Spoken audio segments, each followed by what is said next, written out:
Welcome back. We've just traveled over to eastern France to the Meuse-Argonne battlefield and the Meuse-Argonne cemetery. And now that we're back here in the United States and I'm in my own classroom, I'm talking about World War I with my students. And for me, it is very interesting to see the changes that they've had in their mindset as we've gone through this unit. So what I would like for you as a teacher to think about for today's lesson, or students here in your seats, break up into small groups, and we're going to take some time, and there are a few questions that I want you to think about.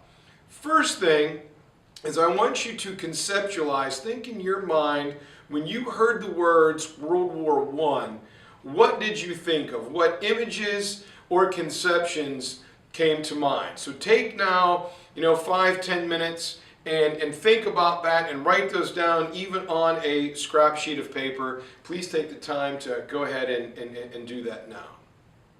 Now that you've had time to work on your conceptions, things that you thought about, I want you to think about everything now that you have seen here in this unit. And there's three essential questions or three themes that I want you to pick up on. Number one, did these conceptions that you had going in, are they the same now after viewing this unit? Was the terrain and the type of trench warfare, is it almost exactly as you lined it up or conceptualized it? Right.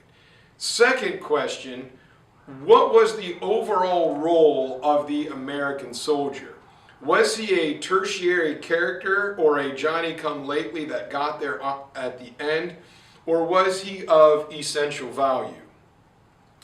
And the third question is about the soldier himself, the type of person he was and how he lived, how he traveled that different terrain, from the fields to the woods to the small towns.